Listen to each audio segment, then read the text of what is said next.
খ্রিস্ট ধর্মাবলম্বীদের গণহত্যার অভিযোগে সম্প্রতি নাইজেরিয়ায় সরাসরি হামলার হুমকি দিয়েছেন মার্কিন প্রেসিডেন্ট ডোনাল্ড ট্রাম্প। পশ্চিম আফ্রিকার দেশে কিভাবে হামলা চালানো হবে? রোববার সাংবাদিকদের এমন প্রশ্নে সশস্ত্র গোষ্ঠীদের কঠোর হস্তে দমনের কথা জানান মার্কিন প্রেসিডেন্ট।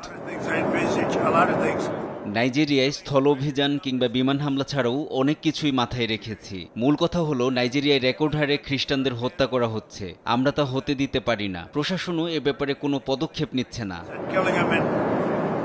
ট্রাম্পের হামলার হুমকির জবাবে কোনো তীব্র প্রতিক্রিয়া না দেখিয়ে উল্টো একে স্বাগত জানিয়েছে নাইজেরিয়ার সরকার। দেশের ভৌগোলিক অখণ্ডতার বিষয়ে ওয়াশিংটনের মাথায় রাখতে হবে বলে জানান নাইজেরিয়ার প্রেসিডেন্টের মুখপাত্র ড্যানিয়েল বাওয়ালা। আবার যুক্তরাষ্ট্রের সঙ্গে যৌথভাবে সশস্ত্র গোষ্ঠীদের দমনের আহ্বান জানিয়েছেন নাইজেরিয়ার প্রেসিডেন্টের মুখপাত্র। তারা শুধু খ্রিস্টানদের হামলা করছে তাই নয়, অস্ত্রধারীরা নানা ধর্মাবলম্বী মানুষদের হত্যা করছে বলেও অভিযোগ করেন তিনি। তবে গেল কয়েক বছরে তা উল্লেখযোগ্য হারে কমেছে।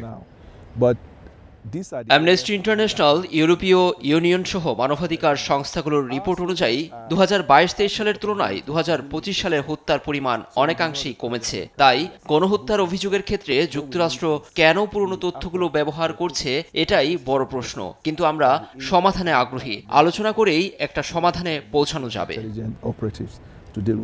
এদিকে নাইজেরিয়ায় খ্রিস্টানদের তুলনায় মুসলিমরা সবচেয়ে বেশি হামলার শিকার হয়েছে বলে মত দিয়েছেন বিশ্লেষকরা। সেই সঙ্গে এবছর খ্রিস্ট ধর্মাবলম্বীদের গণহত্যার কোনো ধরনের প্রমাণ পাওয়া যায়নি বলে তথ্য দিয়েছে একাধিক মানবাধিকার সংস্থা।